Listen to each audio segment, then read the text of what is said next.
Welcome to Cody and the Cinema. Today I'm discussing 3 films from the Criterion Collection that tackle difficult issues, tough life issues, issues that don't have easy answers, issues that confound us all and sometimes can disrupt family relations, relations with your friends, your loved ones.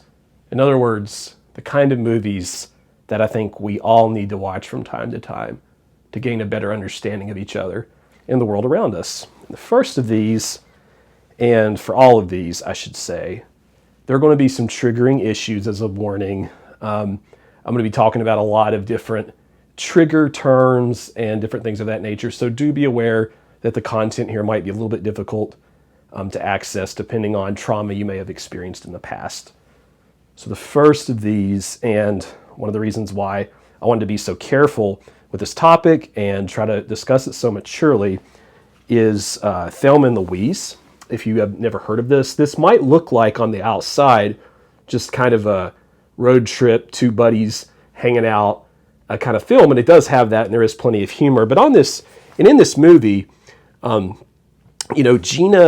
Davis, Susan Sarandon are going on a road trip, and one of them is the victim of SA, and the other one gets involved with things happen and they're on the run, basically. Okay, I don't want to spoil too much of the plot here, but of all the 4K transfers, this is one of my very favorites. And I like how it says on the back, they are on a high-speed southwestern odyssey and they elude police and discover freedom on their own terms. And that is as much about what this film is about as anything. It is these 2 women discovering this very new sense of freedom and going beyond societal norms they've been forced into. And despite that it can be kind of a long movie, it's consistently entertaining, funny, beautiful to look at, especially some of the Utah landscapes. There's a small but meaningful role from Brad Pitt. I think it might have been his first role. Harvey Keitel is great in it as well, but really these 2 stars do steal the show.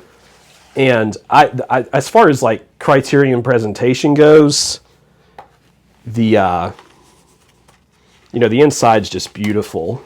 You have this gorgeous backdrop of Utah, and of course you get a nice booklet here that's worth looking at. This Thelma and Louise booklet, and I believe, there's a little bit of the script there, but just table of contents is even beautiful. It's one of their best products, but definitely deals with some tough issues related to marriage, and it kind of leads into my second pick for this. And this is a movie that stayed with me for quite a while the first time I watched it. I watched it over a year ago. I would like to pick it up again and go for it again. It's just, this was such a tough movie to watch. And I constantly talk about the wonderful masterpieces of my favorite director, Yasujiro Ozu, the great Japanese legend. But one film he did do, you've heard of Tokyo Story, probably at some point, the story of these parents who are kind of neglected by their kids. And of course that was, inspired in part by another film in the collection, Make Way for Tomorrow. But this film, not to be confused with Tokyo Story, is called Tokyo Twilight. And you can actually get this in the Eclipse Series 3 Late Ozu pack. And it does star some of the traditional favorites, such as Shishiru, Setsukahara, and a few others. But this film deals with lots of topics that are even a little bit darker than you might expect out of someone like Ozu. It really is probably his most serious film in some ways. There is a lot of conversation around an unwanted pregnancy, and so if you or anyone in your family have ever dealt with that, I think you're going to find much truth in that, or if you ever know anyone who's dealt with that before. Also, the way it kind of handles another divorce is really fascinating and kind of difficult to watch. So I actually looked this up on Roger Ebert's website, and the Setsuko Hara died after Ebert, so someone else on his website named Patrick McGavin said this. He said, in Tokyo Twilight, Ozu's final black and white film, Hara played her most taboo-shattering role as a defeated, though proud young woman who leaves her abusive and alcoholic husband.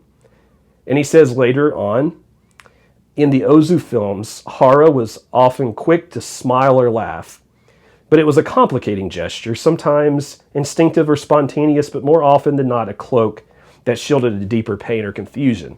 And I bring that great quote up because I like the writing, and this was from a whole reflection about her life after her death from this writer. But I bring this up because I think in Tokyo Twilight, of all of her films, you really get to see the full extent of that pain that actress can bring to the screen, because she's the one that deals with the difficult divorce.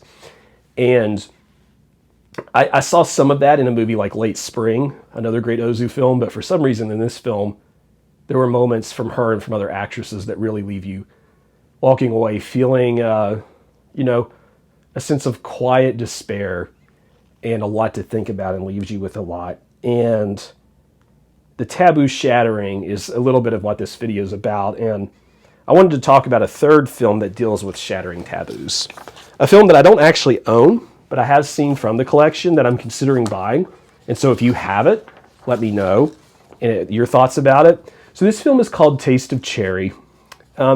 Jonathan Rosenbaum, one of the critics I sometimes refer to on this channel, who made the alternative AFI 100 list, if you're familiar with that, is sort of almost like a comedic piece to that.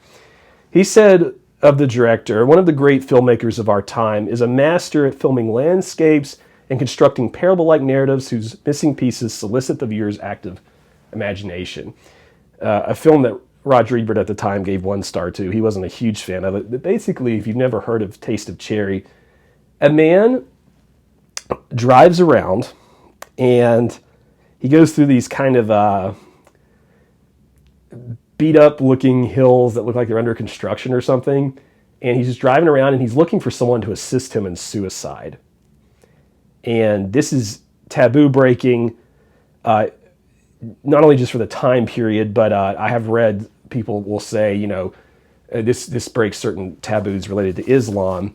And I just, the thing about the film is it's so quietly distant while you're watching it, because you don't know a whole lot about the guy driving the car around, and you don't even know for a long time necessarily everything that's going on in his life. And it can be kind of a long, painful experience to watch him go through this, but there are individually beautiful shots scattered throughout. I think it deals with that subject matter so maturely that even though it is kind of like completely emotionally distant, in my opinion, at times, and sort of difficult to watch, and I can see Roger Ebert's criticisms, and I feel that way to some extent. I think everyone who enjoys the collection, the Criterion Collection, who is interested in that subject matter should definitely see it. I would be curious to see it again, and for people that are Criterion fans that actually do own the Blu-ray, you'll have to let me know what your impressions are owning that piece of media. Because I do find myself years later, after having watched it, having not been thoroughly in love with it at the time, thinking back to that particular film when I talk about these kinds of issues. So I wanted to mention Taste of Cherry because of that. And those were 3 of the first movies I thought of when I thought of, films from the collection that do deal with tough issues. You probably have some in mind. Those are just some that, rattled off the top of my brain when I decided to make a video about this topic. And I'd like to know what they are in the comments, or if you have any other thoughts on what I shared. And if you would like, I would love for you to click that like button. It will help grow the channel. And consider subscribing if you have not done that. I cover lots of Criterion related stuff, Westerns, film noir. I really try to cover a lot of stuff here, and I love movies. And if you like that, then you should subscribe. And we'll see you next time on Cody in the Cinema.